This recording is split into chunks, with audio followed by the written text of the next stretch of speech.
Results आए हैं IRDA के, स्क्रीन पर लेकर के आ जाइए। और कल वाले सेगमेंट को थोड़ा सा रिपीट करेंगे आज, क्योंकि दबाव जो है वो बढ़ता हुआ दिखाई दे रहा है इस पूरे सेक्टर के ऊपर।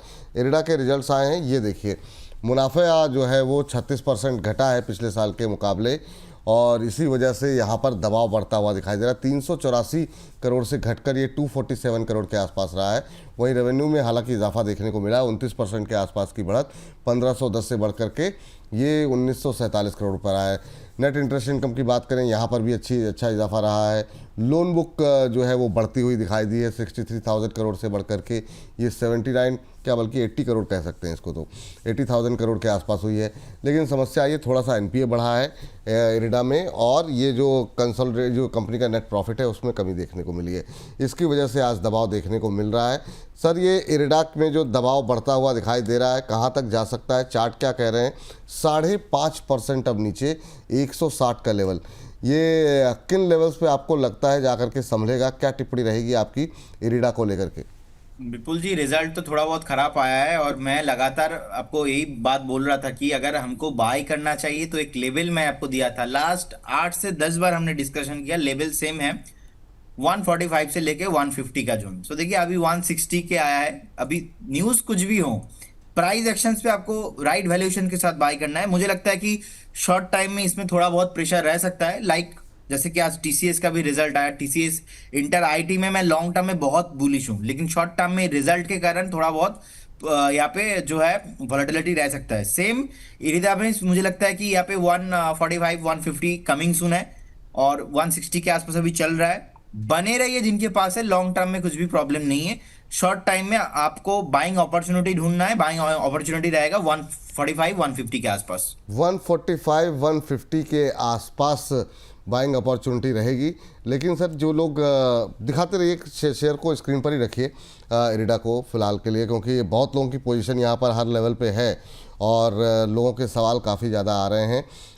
तो सर, ये जैसे हमारे एक मंजीत जी हैं, और भी बहुत लोग हैं जो आज सुबह से ही इरिडा पे सवाल पूछ रहे हैं। इन्होंने 168 पे लिया है, बहुत लोग 200 के आसपास भी फंसे हुए हैं। क्या उनको कोशिश करनी चाहिए, जो लेवल आप बता रहे हैं 150 के आसपास एवरेज करने की, क्या सलाह रहेगी अभी उनके लिए? डेफिनेटली विपुल जी, मैं तो पॉजिटिव हूँ। देखिए जब तक ये 120 के ऊपर है इसमें कोई प्रॉब्लम नहीं है, तो मेरे हिसाब से तो स्टॉप लॉस होना चाहिए फाइनल 120, और एवरेज बाई करना। अभी देखिए 180 भी था, 170 भी था, लेकिन मेरा मानना वही है कि 145 150 के आसपास ही लेना है। सो जिनका भी यहाँ पे एवरेज करने का मूड हो रहा है, तो मुझे लगता है कि एक बार आप डेफिनेटली एवरेज करके जा सकते हो। कोई ऐसा तो मुझे प्रॉब्लम नहीं लग रहा है। मीडियम टर्म में भी थोड़ा बहुत ये जो रिजल्ट खराब आया है, बस इसका ही जो है टेम्पोररी एक्शंस देखने को मिल रहा है। इस बीच कार्ड ट्रेड का ना सर, जो टारगेट था 1885, मुझे लगता है कि 1-2 मिनट पे आ जाएंगे। तो एक बार टारगेट सेट करके रखिए, जैसे ही 1885 का टारगेट आ जाएंगे तो एक बार प्रॉफिट बुक करने का सलाह रहेगा। इरिडा के रिजल्ट हो गए हैं, स्क्रीन पर दिखाते रहिए। और दूसरा सर, इसी के साथ जुड़ी हुई कंपनी जो है, मतलब इसी तरह के कारोबार में, वो है पीएफसी और आरएसी।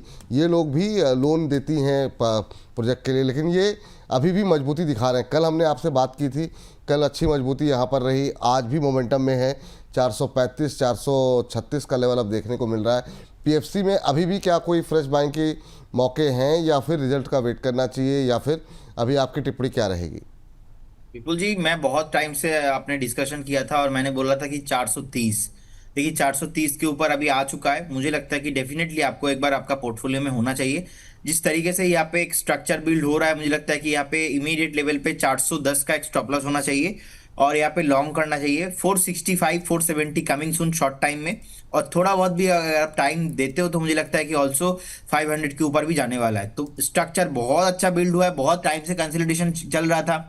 इनफैक्ट 425 430 क्रॉस नहीं हो रहा था, तो बहुत दिन बाद जो है 435 के आसपास अभी ट्रेड हो रहा है। तो मेरे ख्याल से जिनके पास है बने रहिए, फ्रेश बाय भी आप करके जा सकते हो, लेकिन स्टॉप लॉस होना चाहिए 410। चलिए, तो ये बात पीएफसी को लेकर के है। आरईसी में सर, यहाँ पे पीएफसी के मुकाबले थोड़ी सी सुस्ती है इस बार। 400 के आसपास तो पहुँच गया है। क्या टिप्पणी रहेगी आरईसी को लेकर के? देखिए आरएसी 415 के ऊपर जाने वाला है। 415 के ऊपर अगर टिकता है तो उसके बाद इसमें मोमेंटम दिखेंगे। अभी भी जैसे कि पीएफसी रेंज से बाहर हो चुका है, अभी थोड़ा बहुत हुआ है, कंफर्म नहीं हुआ है, लेकिन लग रहा है यही कि ऑलमोस्ट 495 500 कमिंग सून। वैसे ही आरएसी में मुझे लगता है कि 415 इसके ऊपर अगर सस्टेन होता है तो फिर यहाँ पे और मोमेंटम देखने को मिलेगा। बाकी बने रहिए, दोनों ही एकदम भाई भाई है, दोनों ही एकदम अच्छा फंडामेंटल टेक्निकल दोनों बहुत जबरदस्त है। बाकी आरएसी अभी थोड़ा कंसोलिडेशन अभी भी कर रहा है, एक भाई कंसोलिडेशन से बाहर निकल गया है, तो मुझे लगता है कि सेकंड भाई भी आने वाला है। इरिडा हो गया, पीएफसी हो गया, आरईसी हो गया, पावर से जुड़ी हुई एक कंपनी और पीएसयू की, वो है पावर ग्रिड, 298-300 के आसपास ट्रेड करती हुई। सर अभी क्या करना चाहिए सर पावर ग्रिड को लेकर के? ये भी फंडामेंटली कोई समस्या नहीं है, लेकिन अब देखना होगा, रिजल्ट सीजन शुरू हो गया है, आज थोड़ा सा दबाव में है 300 के आसपास। क्या टिप्पणी रहेगी आपकी? सर पावर ग्रिड देखिए फंडामेंटली बहुत बढ़िया कंपनी है, लेकिन प्रॉब्लम सर इसमें ये है कि बहुत टाइम से 305 के ऊपर नहीं क्लोजिंग दे पा रहा है। 305 एक ऐसा लेवल है इसके लिए बहुत ही कठिन है। तो मुझे लगता है कि 305 के ऊपर अगर एक बार सस्टेन होता है तो फिर जाके इसमें एक रैली पॉसिबल है। देखिए लास्ट 305 में था ऑलमोस्ट 15 मई को, 15 मई के बाद उसके बाद 305 के ऊपर क्लोजिंग ही नहीं दे पाया। एक बार 305 के ऊपर क्लोजिंग दीजिए, उसके बाद यहाँ पे रैली मोमेंटम जो है और आते हुए दिखेंगे। बाकी जिस तरीके से वीकली चार्ट भी है, मुझे लगता है कि और थोड़ा टाइम चाहिए यहाँ पे कंसोलिडेशन। बाकी जिनके पास है एक बार होल्ड करके रखिए विथ स्टॉप लॉस ऑफ 280 आपके लिए स्टॉप लॉस होना चाहिए। 306 के 5 के ऊपर यहाँ पे रैली आने वाला है, उस रैली में मुझे लगता है कि एक बार 330 350 कमिंग सून है, लेकिन 305 के ऊपर वो होगा। ठीक, ये बात पावर ग्रिड को लेकर निकल के आ रही। सर एक पावर की ही कंपनी है CESC। कल हम लोगों ने जब बातचीत की तो बहुत लोगों ने कहा इस पर आपने बात नहीं की, काफ़ी सारी क्वेरीज आई थी चैट पर भी। अभी 175 के आसपास चल रहा है, एक महीने में 1-2% चला है, फ्लैट ट्रेड करता हुआ आज दबाव में है, 2% के आसपास की गिरावट। क्या करें जिनके पास है, और अगर जो खरीदना चाह रहे हैं तो किन लेवल्स पे आप कंफर्टेबल होंगे? देखिए मैं तो इसको लेके भी पॉजिटिव ही हूँ, लेकिन अभी नहीं, क्योंकि एक टॉप बनाया है ऑलरेडी, तो अभी धीरे धीरे नीचे आ रहा है। मुझे लगता है कि 165 160 कमिंग सून, उस जोन पे आप एक बार एक्यूमुलेशन करके जाइए। ये बात यहाँ पर निकल करके आ रही है। और इस बीच CESC के बाद जरा अगली कंपनी लेकर के आते हैं इस गिरते हुए बाजार में, जरा SJVN को देखते हैं। कल काफ़ी बात हुई थी आपसे, अभी 97-98 पे चल रहा है सर। कोई गुंजाइश है क्या अभी यहाँ पर SJVN को लेकर के? देखिए SJVN मुझे लगता है कि अभी भी थोड़ा कंसोलिडेशन के अंदर ही फंसा हुआ है। अभी तो मुझे लगता है सर ये कंसोलिडेशन कंटिन्यू होने वाला है और से 2 से 3 हफ्ता मिनिमम, तो इसमें रैली आएंगे 106 के ऊपर, अभी नहीं। तो जिनके पास है बने रहिए, फ्रेश रिकमेंडेशन इस काउंटर पे ना अभी नहीं रहेगा। फ्रेश रिकमेंडेशन अभी यहाँ पर नहीं दी जा रही है। यार इस बीच 1350 लोग हमें लाइव देख रहे हैं, तो हाथ जोड़ करके आप लोगों को सभी को प्रणाम, और आप सभी से रिक्वेस्ट है जितना ज़्यादा हो सके दर्शकों तक पहुंचाइए। और लगातार एल बैंड के ज़रिए हम आपको सूचित कर रहे हैं, हमारे स्पेशल इवेंट में जो है वो 19 तारीख को आप ज़रूर पहुंचिए। उसकी डिटेल अभी देंगे, पहले ये हमारा सेगमेंट जरा हम पूरा कर लें। लेकिन एक रफ्तार जो लगातार बनी हुई है, जिस पर कि JP पावर पर हम पिछले कुछ दिनों से लगातार बात करें, 5.25% ऊपर। सर आपने 24 बोला, 24.25 का बताया था सर, आज मतलब 24.5 का लेवल क्रॉस कर दिया, 24.85। बहुत लोगों के सवाल आ रहे हैं लगातार, ये इस शेयर के अंदर जो है 17, 18, 19 के आसपास लिया हुआ। कुछ लोग कल शिकायत कर रहे थे आपने पहले बेचने को कह दिया। देखिए सर, किसी को नहीं पता रहता है कि इमरजेंसी में कोई क्या खबर आ जाएगी। खबर के बाद सबने अपना व्यू बदला। यहाँ पर भी आपको लेवल्स बताए जा रहे हैं। नहीं विपुल जी, हाँ, मैंने JP पावर को बेचने का राय कभी नहीं दिया। मैंने बोला है कि मुझे याद है, मैंने बोला I am not comfortable with buying this kind of stock, but जिस तरीके से अदानी का नाम सामने आया है, अलग अलग न्यूज सामने आया, मुझे लगता है कि प्राइस एक्शंस के साथ आपको जाना चाहिए, ट्रेलिंग स्टॉप लॉस होना चाहिए। इनफैक्ट ट्रेलिंग स्टॉप लॉस में भी मैंने इंटरेस्टिंग बात आपको बोला था कि लास्ट 3 घंटे का एक जो मैंने बताया था आपको एवरेज प्राइस, वो मुझे लग रहा था एक बार 20.50 के आसपास हो रहा था, तो मैंने बताया था 24-25 कमिंग सून। अभी देखिए, अभी मजा यही है कि ट्रेलिंग स्टॉप लॉस अगर आपके पास आपने मेंटेन किया है, ऑलरेडी है, तो बने रहिए। अभी के हिसाब से ट्रेलिंग स्टॉप लॉस होगा 22, 24 अभी चल रहा है। कल बताया था ट्रेलिंग स्टॉप लॉस 20.50 के आसपास होना चाहिए, अभी आपका स्टॉप लॉस होना चाहिए 22 में एक स्टॉप लॉस मेंटेन कीजिए, बने रहिए। अभी के लिए मुझे लगता है कि एक बार अगर इस हफ्ता ये जो है 23 के ऊपर अगर 24 के साथ क्लोजिंग हो जाता है, तो फिर से स्टॉक 26 27 कमिंग सून। ये प्राइस एक्शंस होता है और प्राइस के साथ आपको चलना चाहिए, क्योंकि trend is your friend, simple. ठीक। लेकिन आपको ऐसा नहीं सोचना चाहिए कि ये मैं डिकेट टू डिकेट रखूंगा और फिर से 200 हो जाएंगे। अगर आपके पास है तो मेक श्योर आप बने रहिए। फ्रेश एंट्री अभी करना मतलब मौत को छू से वो टक से निकलना जैसा सिचुएशन हो जाएंगे। तो अच्छा। इसीलिए एक बार आप बने रहिए। अगर आपके पास है फ्रेश रिकमेंडेशन आप पे अब ना करेंगे तो अच्छा है। अगर हाई रिस्क टेकिंग एबिलिटी है तो फिर आप आ सकते हो, ठीक। लेकिन 22 का स्टॉप लॉस। गौरांग सर, पहले तो बहुत बहुत स्वागत सर आपका। और आज जिस दिन आप जुड़े हैं थोड़ा सा बाजार में दबाव है, कल टीसीएस के रिजल्ट रहे, उस पर बातचीत करेंगे। अभी हम अपने एक थीम, एक छोटा सा सेगमेंट रिकॉर्ड कर रहे हैं सर। ये लाइव भी जा रहा है और इसको हम अलग से भी अभी अब थोड़ी देर में अपलोड करेंगे। पावर कंपनियों पे खासतौर से इरिडा पे आपका एक व्यू जानना चाहेंगे सर। रिजल्ट्स आए हैं, एक बार स्क्रीन पर रिजल्ट्स और शेयर दोनों दिखा दीजिए। सर कैसे देख रहे हैं आप? आज दबाव 5% के आसपास की गिरावट है और ये वो शेयर है जो कि 30 रुपये से लेकर के 300 तक हर लेवल पे लोगों की एंट्री है। अभी क्या करना चाहिए सर? काफ़ी अच्छा चला इन लेवल्स पे और इस रिजल्ट पे। हालांकि अगर हम देखें तो कंपनी की आय में अच्छी बढ़ोतरी रही है, कंपनी के लोन बुक में अच्छी बढ़ोतरी रही है, प्रॉफिट में डेंट जरूर लगा है और एनपीए बढ़ा है। आपकी टिप्पणी? बुनियादी दर के आधार पर काफी लंबे समय से आइरिडा के ऊपर खरीदारी की राय है। जब मुझे याद है जब 30-32 के आसपास जब इसका आईपीओ भी आया था, तब हमारी रिसर्च टीम में आईपीओ नोट द्वारा इसके आईपीओ में इंडियन रिन्यूएबल एनर्जी डेवलपमेंट में लंबी अवधि के लिए निवेश की राय दी थी और वो आज के तारीख तक भी बरकरार है। अगर मैं कंपनी के मैनेजमेंट की ये जो तिमाही नतीजा आए उसको छोड़ करके उसके पहले की बात करूं तो बहुत ही सक्षम और मजबूत इनके पास ऑर्डर बुक है। एक दिक्कत, वो जो कंपनी शायद आपने सुना होगा जेंसॉल, करीबन 80 करोड़ का इन्होंने कुछ ऋण दिया था, वो भी सिक्योर्ड है। ऐसा नहीं है कि इसमें कोई बड़ी समस्या खड़ी होगी। चलिए, अब चूंकि बात पावर की हो रही है रिडा के नतीजों को लेकर के, तो सर जो है प्रदीप जी आपसे जानना चाहेंगे या एनटीपीसी बताइए। बहुत लंबे समय से सुस्ती रही है और गौरांग सर से फिर एनटीपीसी ग्रीन को लेकर के आज काफ़ी सारे सवाल गौरांग सर से लोग जानना चाह रहे हैं। बताइए जरा क्या करना चाहिए? आज आधे % की मजबूती है एनटीपीसी पे प्रदीप जी, 343 के आसपास, लेकिन सुस्ती लंबी रही है। क्या टिप्पणी रहेगी आपकी?